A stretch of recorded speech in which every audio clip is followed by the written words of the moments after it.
Welcome home. You're listening to Princeton Real Estate Podcast, and I'm your host, Laura Huntsman. And I am thrilled today to have as my guest Tom Gates of LoanDepot. And we are discussing borrowing money. We're talking about mortgages today, all different ways to borrow money and the process itself, which can be daunting. I know, I've done it myself, and so we're gonna have a conversation about that, and if after the fact you listeners have any questions, feel free to send them to me from the website.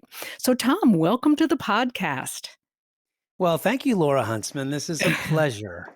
Well, it is a pleasure to have you. You have been in the mortgage industry for almost 3 decades, and in that time, you've only worked for 2 companies. Ugh, 3 decades. I hate the sound of that. It's a long time. I've been doing real estate for 22 years, and you beat me. You've been doing mortgages for It'll be almost 28. 30, 28 Yeah, years. yeah. Yep.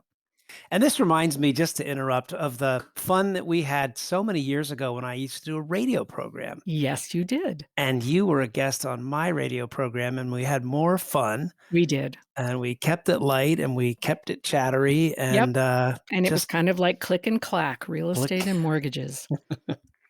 So Indeed. so I want to continue that on this podcast and really delve into because the mortgage process has changed over the years and evolved and become very tech savvy as the market has changed. The market is a hot seller's market and it's a bit chaotic, and buyers are having to jump quickly and pull the trigger on a house quickly, get that mortgage documentation quickly. And so let's talk a little bit about you and how you have evolved in this process yourself, and also what took you to Loan Depot. What made you, because you're very picky. So let's talk about where you were before. I know you were at a firm before, and now you're with Loan Depot. And knowing you, I'm sure you picked that very wisely. Well, yeah, I think, I tried to do that, and then some things happened that were completely out of my control, which I'll explain in a minute, but, I think it being where I am, which is an incredibly tech forward organization at Loan Depot, I think it matches nicely with this un unbelievably brisk market that we are in today and have been in for the last certainly 15 months, if not a little bit Yes. Yep. longer. Yep. And so that some of the tools that we have now are really playing well into that hurry, hurry, hurry, got to get it done quickly sort of situation that we're in. So yeah, as we mentioned, I've been doing this 28 years. I really have only made one job change in all of those years. I was with the first organization for 17, and then back in 2010, I made the decision to leave a place where I had really enjoyed a wonderful career, but it was time to move. And I chose a pretty smallish company called Mortgage Master, which was based up in Massachusetts, and everything was just fabulous, wonderful, everything I hoped it would be. And then 4 years into it, Loan Depot shows up, and they purchased the company that I was with. And while I congratulated the owner of the company because I'm sure he did well with that event, I thought, oh boy, new software, new people, new management. How's the pricing? Am I going to be able to be competitive? Right. And by golly, that was 7 years ago, going on 7 years ago. So I guess you So were going to be competitive. at each milestone, I sort of thought, huh, okay, well, they're doing this pretty well. They're doing that Yep. pretty well. So I just couldn't see any reason to look further. And despite Loan Depot happening completely unbeknownst to me and out of my control, it's been a It's been a wonderful gift. place. It Yep, really it's been a has. gift. It I've really seen the has. television ads, and those are impressive. Tell me what Loan Depot is. It's not a mortgage brokerage firm. It's not it is a lender, but it's a different kind of lender. Tell me more about what Loan Depot actually is and how it differs from other bigger banks. Sure. It is a non-bank. Let's just say that it's a non-bank lender. So in the mortgage world, there are banks who lend their own money, and then there are brokers who don't lend their own money. They brokers work to originate a loan, and then they send it off to a third party, and that third party will underwrite it and basically close it and handle it from that moment onwards. And then there's the non-bank lending community, and that's where we fit in. So we handle the process from A to Z. And after Z, when you've signed all the papers and moved into your new home, your mortgage is with us. It's with LoanDepot. Right. There's a reasonably good chance that we'll keep that loan and service it in our own portfolio. But there's also a chance that it might be sold into the secondary market, we call it. And at that point, we put those loans out to the highest bidder. And your loan may wind up with another big bank. Um, but the neat thing about working with a non-bank lender, particularly a non-bank lender that's as large as we are, is we have relationships with all of these institutions throughout the country. So if Bank A is hyper competitive this week, but next month, next week, next quarter, next year, they've decided that they really don't care so much about being in the mortgage business or originating mortgage loans, well, then their pricing is going to get will be less competitive, and that's okay because we still Right. have Bank C and Bank D and Bank E and Bank F, and so it gives us a great amount of flexibility. Right. And and as far as the what I mentioned before about either selling the loan or maybe servicing it in our own portfolio, well, because we're so big, and by big, we're in the top 5 lenders nationally, and that That's big. includes all the big banks. So there are in that top 5, there are 3 ginormous banks who you've heard of, Yep. and then there are 2 significant, non-bank lenders, and we're one of those 2. So we're pretty proud of that position, and, Yep. we're doing 10, 11, 12, $13 billion a month these days. So That's it's amazing. not a small place, Yep.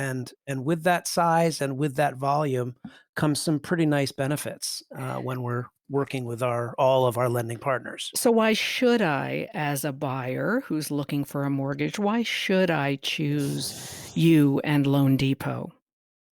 Well, I think the two primary reasons, service and price, Okay. not too different from any industry. Um, I think that my team, which is myself and my son joined my practice almost 6 months ago, and that's been arguably the best move I've made in my 28 years of doing this. But it really does come down to service, and Loan Depot is filled with Tom Gateses, people who return phone calls, people who know what they're doing, people Right. who are prompt and courteous and friendly and available to get the job done. Right. So that's service, and then price, of course. If my service is really off the charts, great. And then someone says, "Well, hey Tom, what's your rate?" And I say 5%, and everybody else is at 3%. Well, I'm Right. probably not going to win that business. Right. Right. So again, I think because of our size and our ability to negotiate with the entire secondary market, which is all the banks and non-bank lenders that are buying mortgages out there, we're able to negotiate pretty strongly and get fabulous rates. And one of the things that people really don't like about the mortgage process is all the paperwork. Having to pull out all of their tax returns and their pay stubs and get all of that together. It just makes people cringe. You all are a lot more technologically proficient, aren't you? And that can kind of ease that burden when people are applying for loans? Yes, so thanks for asking that because it's it's the perfect entree to the digital mortgage marketplace, which we're very heavily invested in. And we've invested not by buying off the shelf software and off the shelf processing. There is some of that out there, but our senior management made a decision probably when they founded the company only 11 years ago, to be incredibly tech forward. So the investment was in internal developers, internal software engineers, internal mortgage experts to really build a system from the ground up. So when we talk about our digital mortgage, um, we're using all internally developed products, which frankly, when I joined the company, I thought, well, that all sounds pretty good, but what does it really mean? Right. And it took a while for them to roll it out to those of us that joined the company by acquisition because of connectivity and changeover from one system to the next. It just took 12 or 18 months, but by the time they rolled it out, I thought, wow, this is pretty neat. And frankly, that was in 2018, and in the 3 years since, it's just gotten smoother and faster and more sophisticated and more intuitive for the borrower, more intuitive for me as the originator, and as our processing and underwriting team. Also, it just has become simpler. So, what does that really mean? What that means is that if you put in a detailed mortgage application when you're as the customer, you're on day one input. Right. The more information you can put in, the better the outcome and the easier the outcome. So if you're a W-2 employee and you're working for, oh, let's say Bristol Myers Squibb, Right. and you have a salary, and let's say your spouse works for a similar type of company, and they too have a salary, as opposed to someone who's self-employed. That's a little different. It's not quite as seamless, but it's still Right. there are benefits there. But just assume that you're in a salaried position. We have tools that go directly to your company through these third parties that exist in the cloud. So again, if you put your information in Bristol Myers Squibb and you take the time to put perhaps an address and a phone number, uh, we're able to go to the cloud and digitally verify not only your employment, but also your income. And not only your income, but we know what you made last year. We know Right. what the breakdown was for your base salary and your bonus last year. So you And don't need all perhaps those tax returns, and you so don't need all that exactly, documentation pulled out of my exactly. paper bag that I keep in the closet. No tax I'm return, not kidding. no a paper bag in your closet? That's a fire That's starter, for goodness sakes. that's my receipt holder. That's my receipt holder. Oh, I'll bet your husband loves that. Oh, does he ever? So yeah, none of that. I mean, it all happens so that we don't need a pay stub, we don't need a a tax return, we don't need a W-2.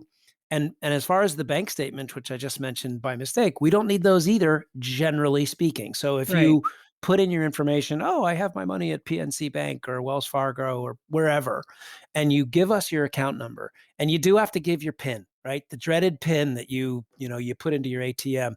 Right. Some people have a hard time letting go of that, and I Right. totally understand, but it is secure, it is tested, it is monitored, it's audited, it's reviewed, it is safe. Right. And when you do that, we're now able to, again, through the cloud, through third parties, verify not only how much you have in the bank, but we're able to review your transaction history for the last couple of months. And for those of you that are listening that have gotten mortgages, you know that we need to see 2 full months of statements Right. so that we can understand the cash flow in from your employment, and we also look for unusual deposits.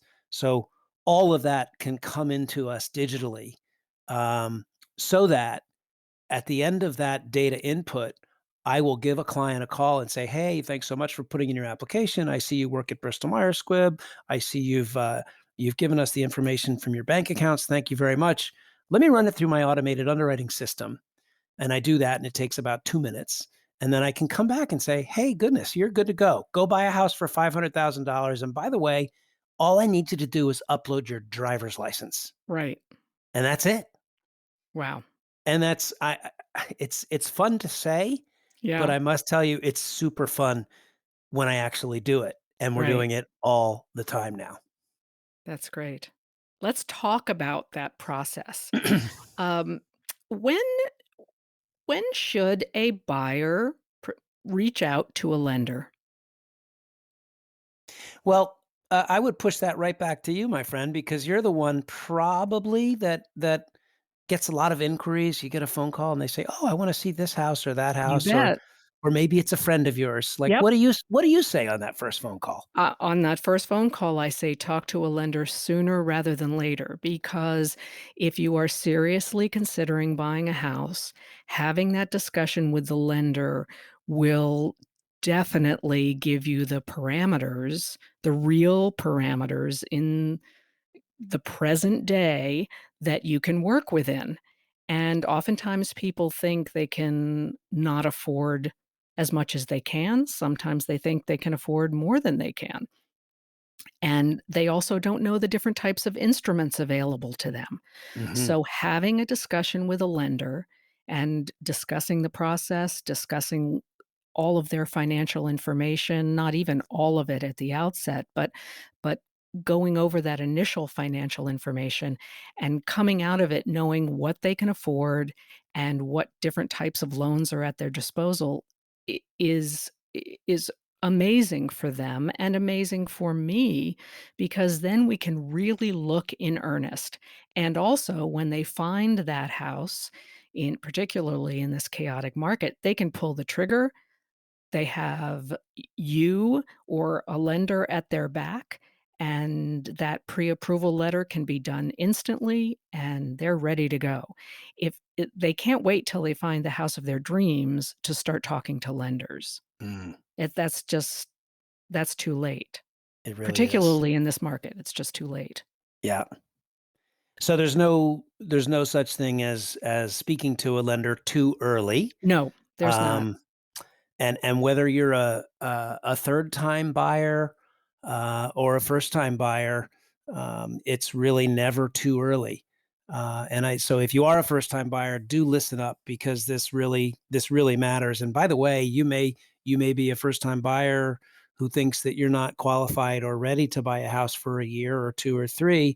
And after a conversation with a solid lender, you may find that you're way more qualified than you thought you were, and you Yep. could call Laura and go look at houses tomorrow. Right, right. And So, people who already own homes need to know how that current ownership fits into their picture in terms amen, of buying and especially right selling. now. Yep, definitely right now. Yeah, I mean, there are, as we know, there are folks who are extremely well qualified to continue to own the home that they're in presently, while falling in love with and making an offer on and purchasing that that dream home down the street or Yep, across town.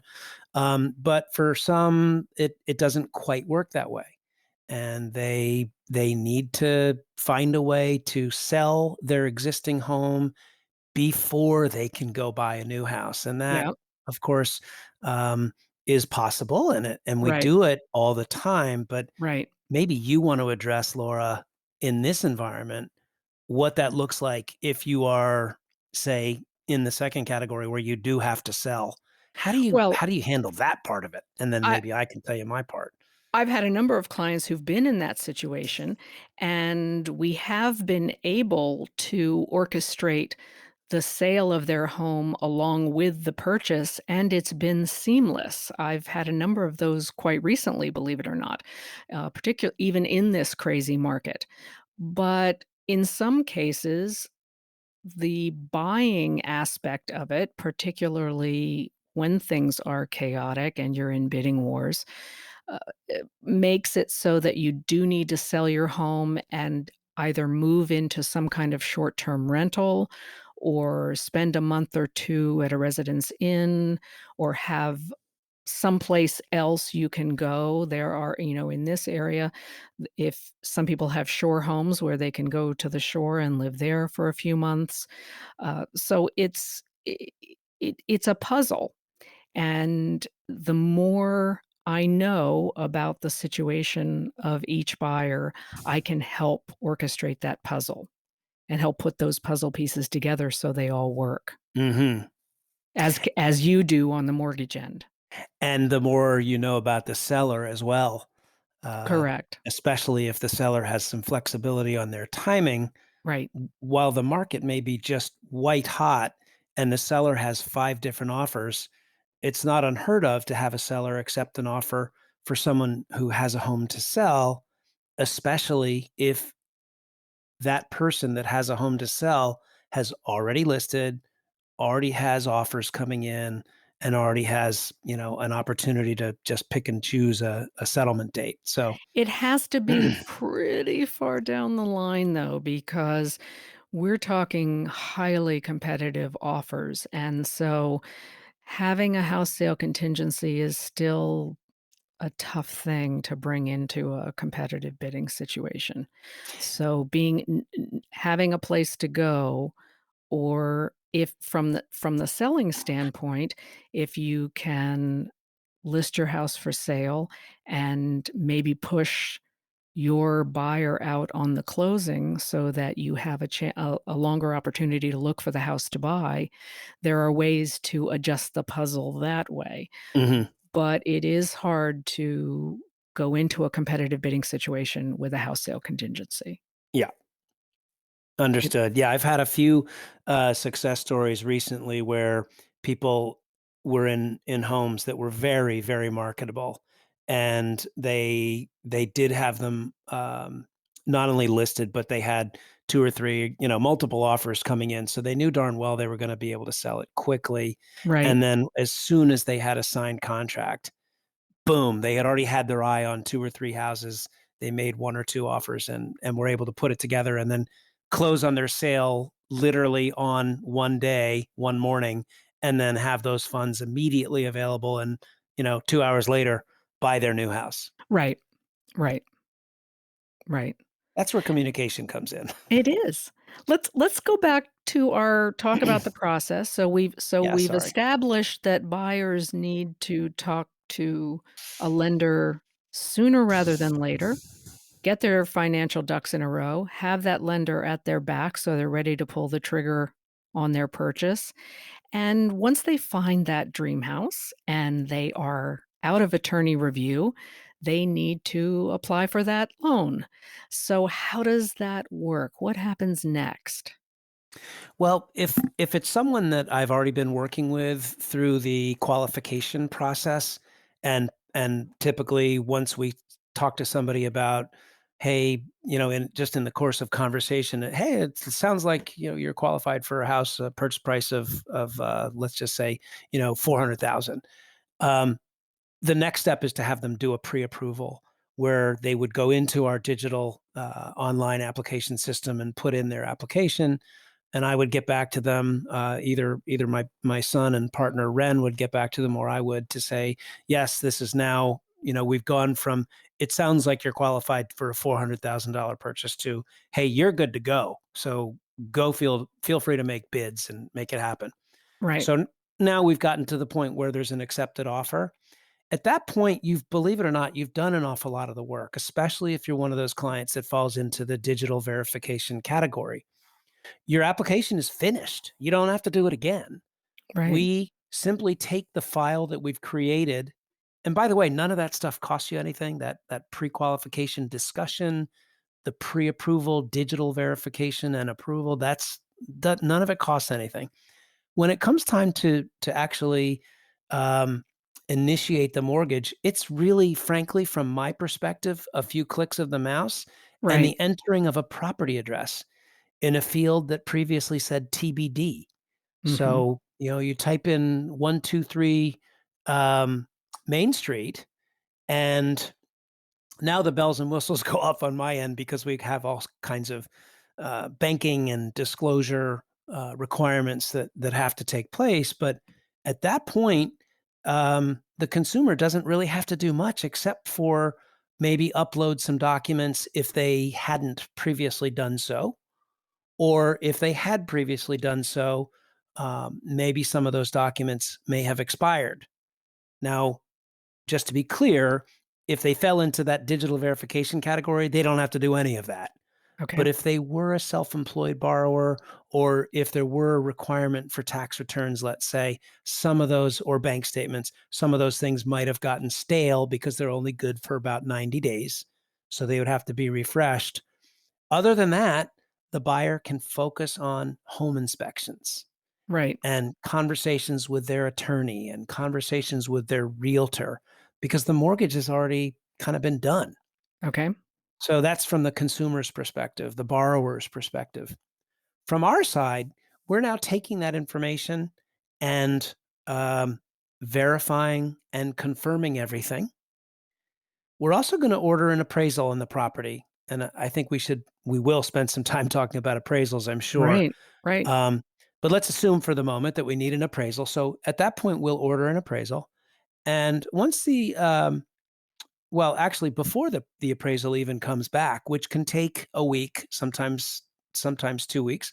But while we're waiting for that appraisal, I push the file down the chain so that an underwriter can take a look at the file. Ooh, And the infamous underwriter. the infamous underwriter. Yes, everybody always wonders, what is underwriting and what happens in underwriting and where is underwriting? It's this mysterious issue that needs a little clarification. So tell me, Tom, what is underwriting? Well, for us, it's a combination of machine and human being. Okay. Historically, it's always been human being, but with some of the data and tech that we have, we're able to, in many cases, underwrite loans without the involvement of a human being. And again, that would be in tandem with those people who are digitally connected with their employer and their financial institutions.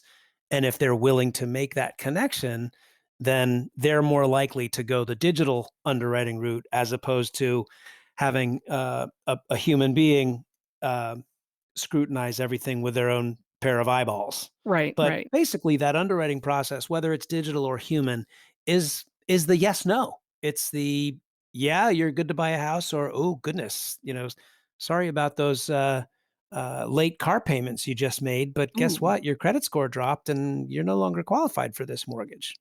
okay. Don't let me What scare else? people. That's What so what rare that it happens, but it what does. else triggers a no? Uh The appraisal.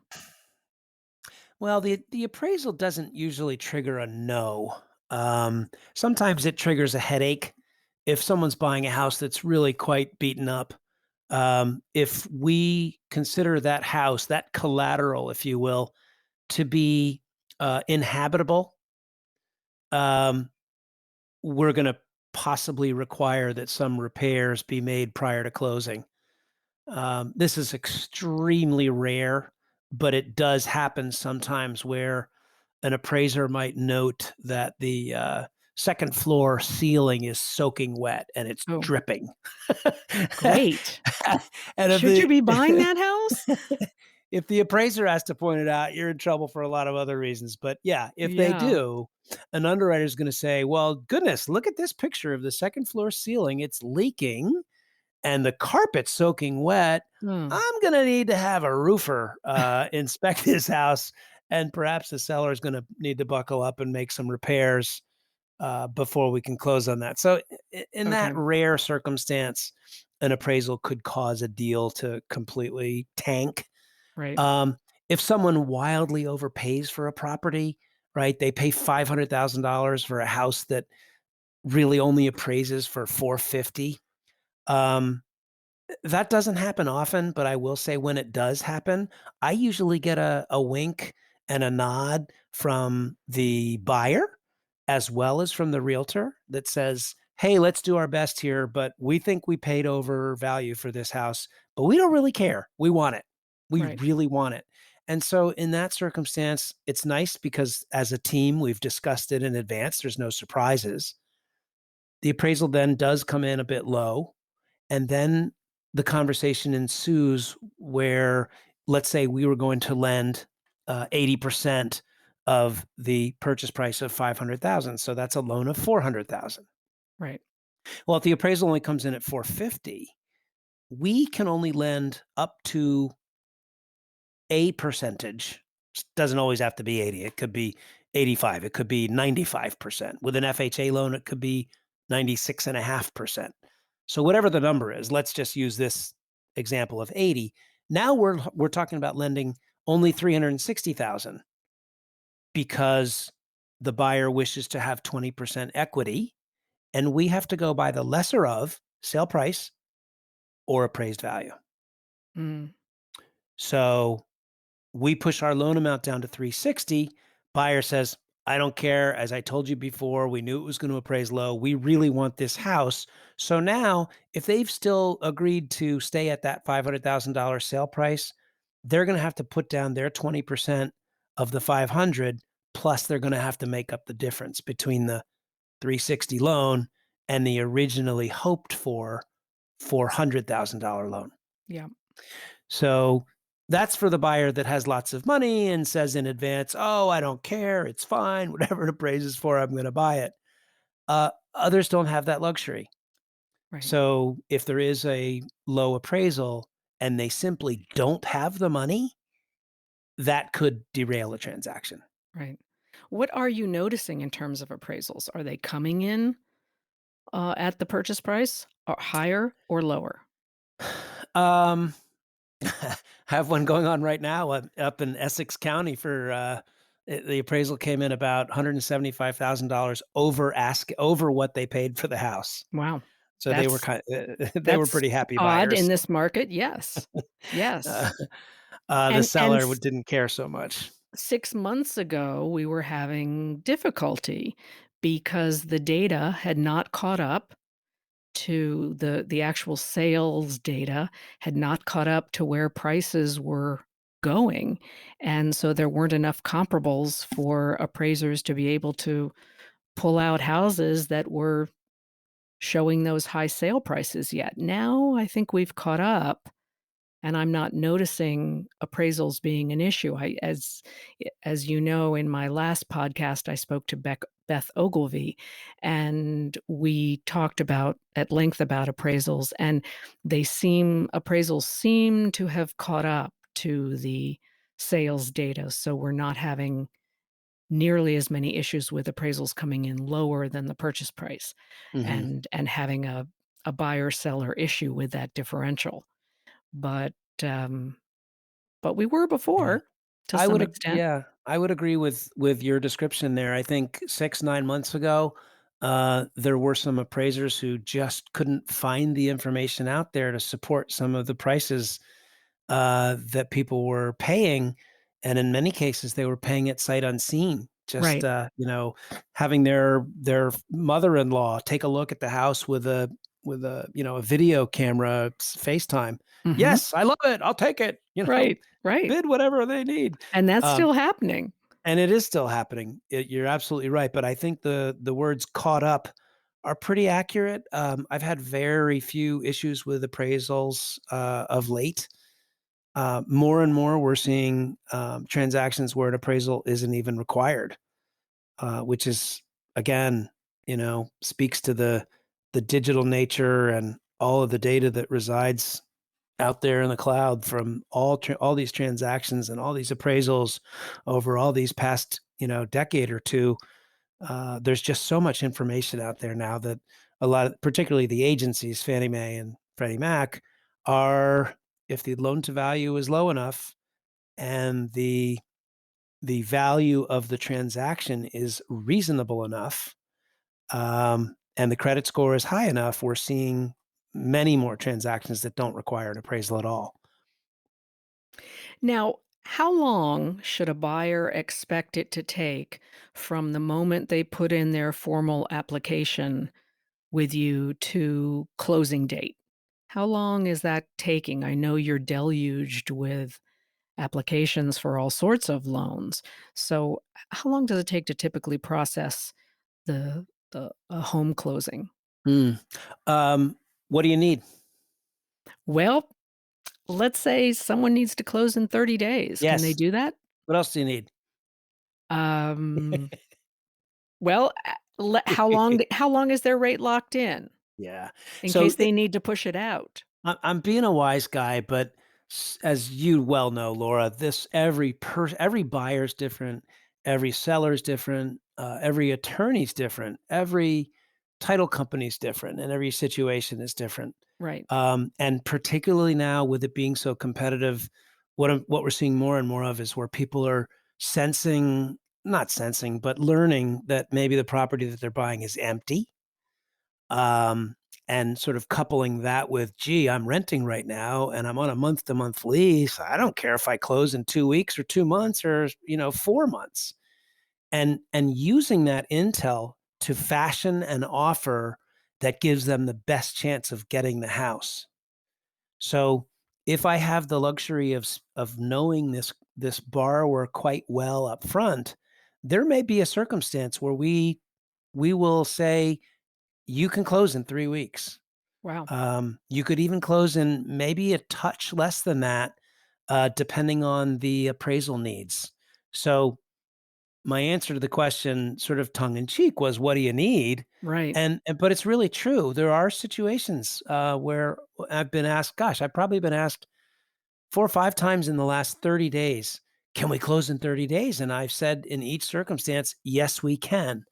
And at the end of the negotiation, if they've been lucky enough to get the house, usually it's 45 days, Mhm. if not 60. Right. So 45 to 60 days for us is absolutely no sweat. And the typical lock period, it's a great question, is 60. Yeah. So if we have a rate that's locked for 60 days and the buyers and sellers have an agreement to close, by, let's say, day 45, but both parties are willing to close sooner, we're able to close sooner in those situations. Okay. Let's talk about different types of mortgages. I'm assuming that fixed rate mortgages are the way to go for the most part. I'm sure there are a number of different instruments, but for the average buyer, that getting a fixed rate at this point, because rates are so low, makes the most sense. Is that correct or no? That is, yeah, that's pretty correct. If I look at the pipeline that LoanDepot has, of course, I'm not looking at all, 13 billion each month, but I think our percentages of fixed rate loans are way, way, way, way up. Well, I would guess well into the 80s, if not 90%, um, fixed rate mortgages, whether it's a 15-year, a 20-year, or a 30-year. In fact, this is a total aside, but if you would like to have an 18-year mortgage or a 12-year mortgage, we can do that all the way down to 8 years, and that's more important for the folks that are refinancing and don't wish Mhm. to reset the clock. But interesting to know that that's available, and some people are taking advantage of it. So, what it used to be, Laura, was um, if you had a fair amount of income and it was pretty easy for you to qualify for a mortgage, you really do need to consider a 20-year or perhaps even a 15-year, because you pay a slightly lower rate of interest, but you also that's rate of interest. But over the life of that 15 or 20 years, you pay just an enormous mountain less in overall interest. Right. So that's one conversation. But it used to be that if you weren't talking about a 15 or a 20, you're really just talking about a 30-year mortgage, um, long term. And then the conversation went, do I want to have a fixed rate, which is going to be higher, or would I consider an adjustable rate, which is typically lower? And the shorter you went on that adjustable period, the lower the rate would go. So, for example, these are all 30-year mortgages. You could have a 30-year fixed rate, never changes. You could have a 10-year adjustable where the rate would be fixed for 10 years and then it would change annually after that. Or you could have a 7-year period where it was fixed and then it would adjust annually, or perhaps a 5-year adjustable. And the shorter the term, the lower the rate. Long story short, it's worth asking the question depending on your circumstances, but the 5, the 7, and the 10-year arms are not dramatically different than the 30-year fixed. Right. So the long answer is to say, the short answer to what I just tried to say is that most people are taking a fixed rate because it's just so close Yeah. and you don't ever have to think about it. And if you wind up selling the house in 2 years, who cares? Right. Now, here in the greater Princeton area, generally, let's just say for the most part, we're in Mercer County, but we also abut Somerset County and Middlesex County and Hunterdon County, and so the difference between a conforming loan and a jumbo loan, it has a different cap in Mercer County than it does in those other counties, and that it's significantly lower. So, can you just talk to that for a minute? Because a lot of people, I think, don't know that. Yes, well, Mercer County, all counties are looked at on a metropolitan statistical average basis. All that information is compiled to basically assess, average sale prices for real estate in that county. And in Mercer County, those numbers add up to a smaller number than the counties that are to the north and east of us. So the limit in Mercer County and south, okay, Burlington and Camden, those are the limit there is 548,250. So that means if you're getting into a Fannie Mae conventional conforming loan, you can't borrow more than 548,250.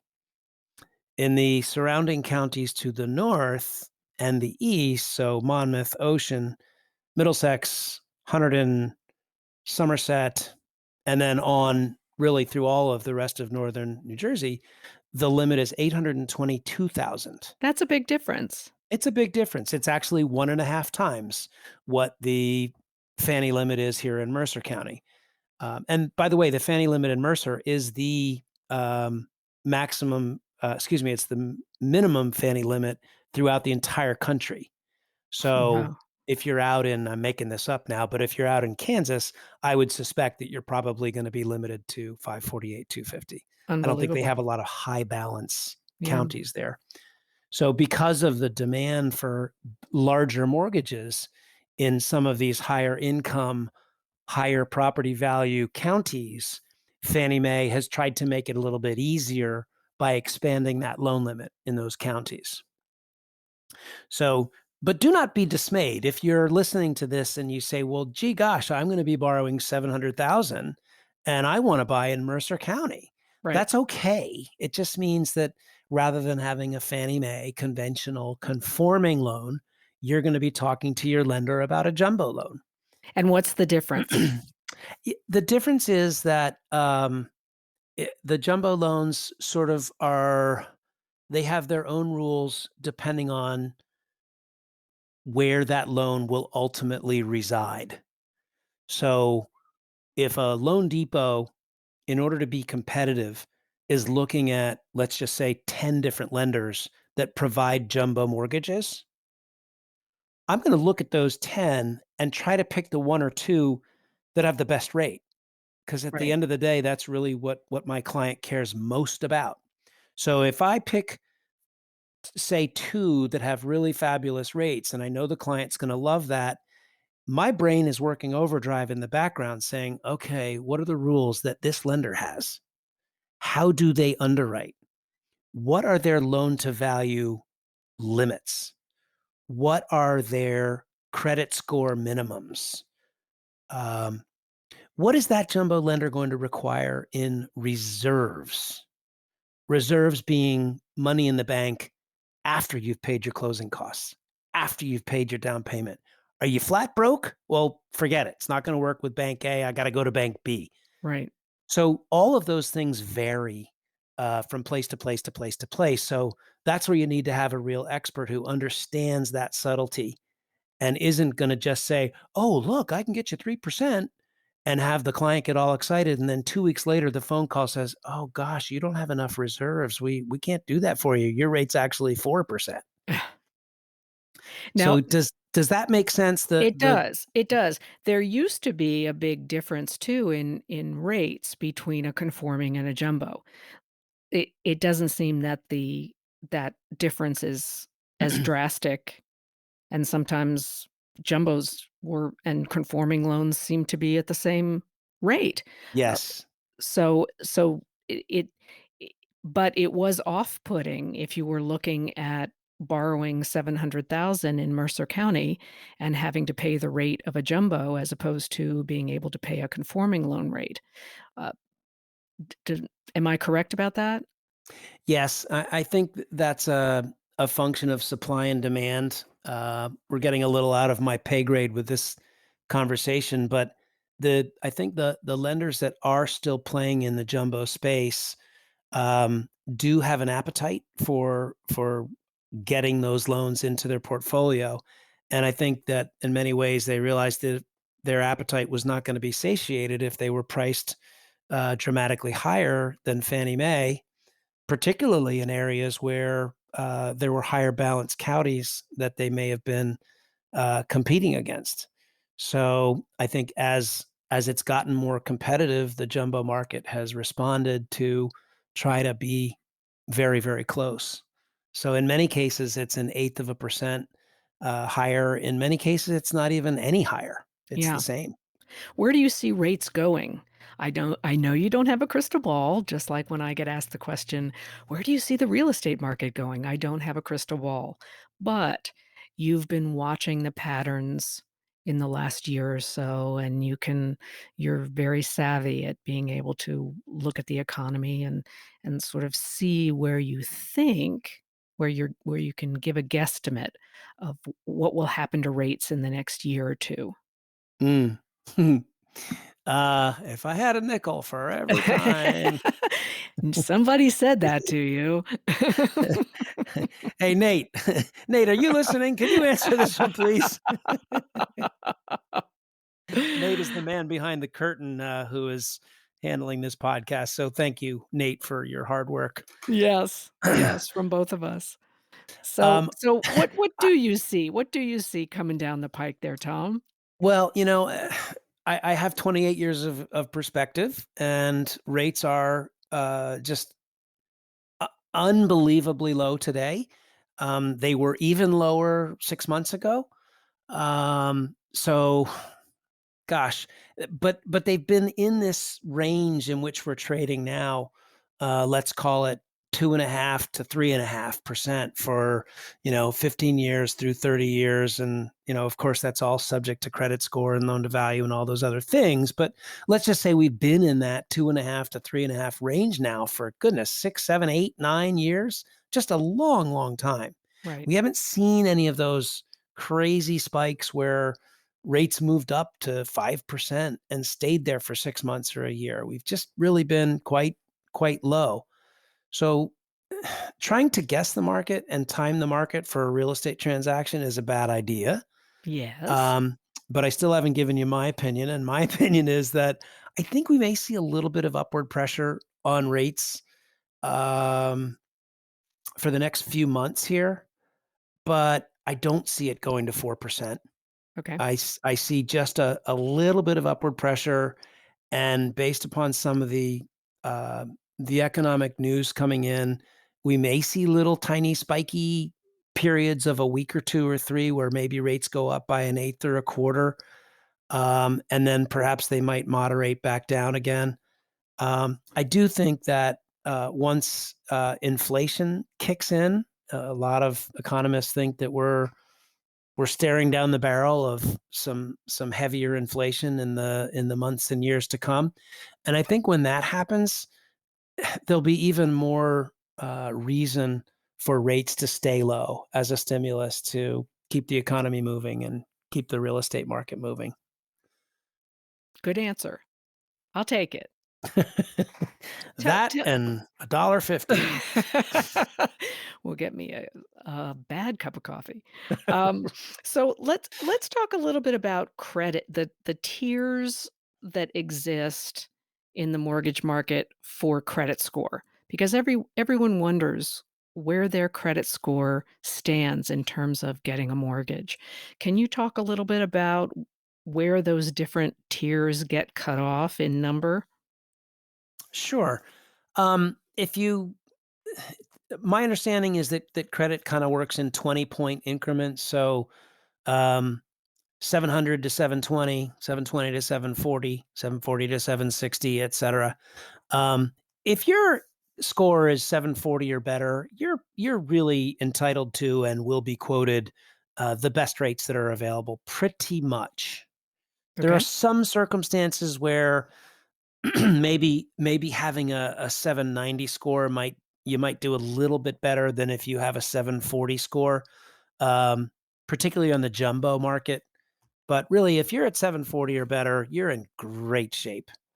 Good. Um, and it doesn't really start to hurt too much until you get down under 700 or 680, and then you're gonna feel it when you get a rate quote.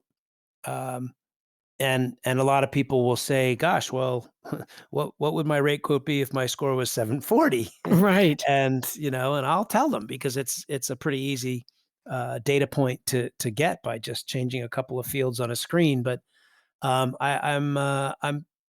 making this up. This is not directly from a screen, so I'm going to say that if you're at 740 versus 680, you're probably talking 3/8 of a percent difference in rate. Okay. Okay.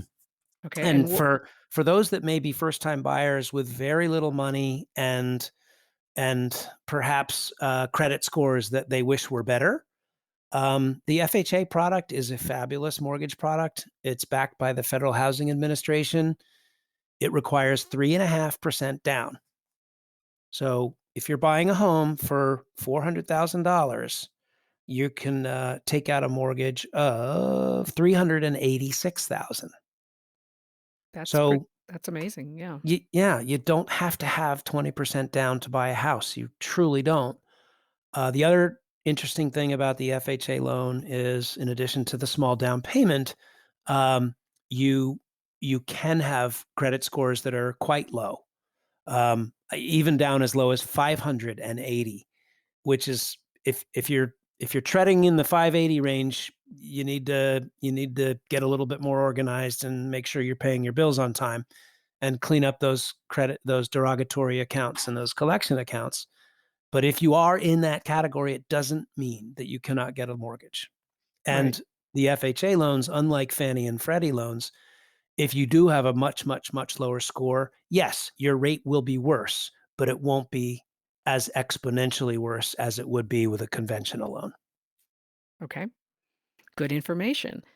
Earlier, we were talking and you mentioned self-employed buyers, that it's a little more complicated a process for them. Can you address that for a second? Sure. If you're a salaried employee, even though you could be fired tomorrow, and we all know that's how it works, it's employment at will. If you have a salary of $100,000 a year, you divide that by 12, and we're going to use $8,333.33 as your income. Okay. Period. No questions, no subtracting from that. That's it. If you're self-employed and you just jump on the phone with someone like me and say, "Yeah, I make 100,000 a year." I say, "Great. What do you do?" "Well, I'm a florist. I own my own business." "Okay, great. Good for you. Well, tell me more about the 100,000." And what we need to know for that self-employed person is what their track record is for the previous 2 years. Okay, so they Okay. need to they need to have been in business for 2 years. So if you just opened your flower shop 6 months ago, I don't care if you're moving 17 truckloads a day of flowers out of your shop, we can't get you a mortgage because we don't have a 2-year history. Okay.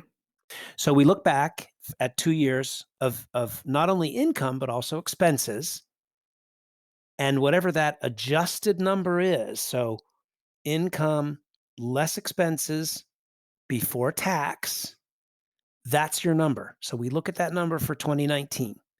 We do the same thing for 2020, and then we average it. If your number went down from 19 to 20, we wanna know why. Okay. It's gotta be a good should be a good reason. This year, there was a very good reason. It was called COVID. Right. But otherwise, we're looking for income to be relatively stable. If it's increasing, so much the better. And now for a self-employed borrower that's applying for a loan, let's say now or anytime really, we're gonna wanna see not only 19 and 20 tax returns, but we're also going to want to see year to date. How they doing? Are they still selling flowers? Are people still coming in? Are their profits still similar to what they've done in previous years? And while we don't use that number to actually plug in as a hard calculation, we do want to see that they're kind of, sort of in the realm of doing what they've done in years past. That makes sense. It makes perfect sense, but you wouldn't believe how many self-employed people don't want to get us a profit and loss statement. Right, right, right, But it really is part of the process. So be nice to your lender, give them what they ask for. They're not trying to be difficult. They're just trying to make a good decision and make sure that this mortgage will be paid right. on time. Well, in it let's segue then into an even more difficult position. What if you are unemployed but have significant assets? Or what if you are retired with significant assets and want a mortgage?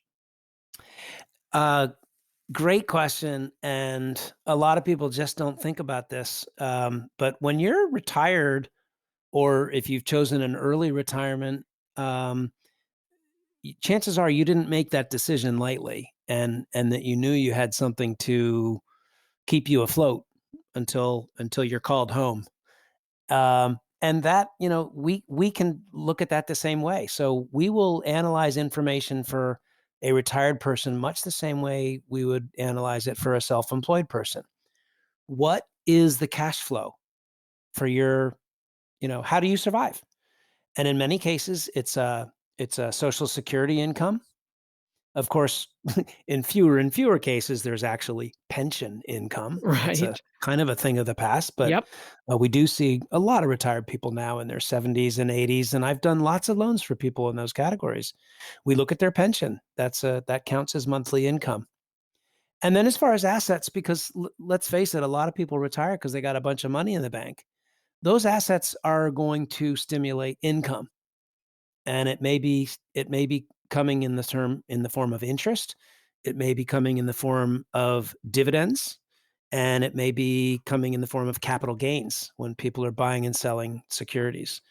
So all of those get taken into consideration and averaged much the same way a self-employed person would.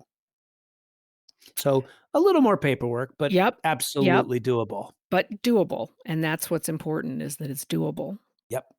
And we are seeing, for tax purposes, a lot of seniors are choosing to take a mortgage now, um, particularly with the blessing of their financial advisors, because their portfolios are doing quite well, and they don't want to disturb those assets. They'd Yep. rather have them invested than poured into their house in the form of a down payment or paying for cash. Right.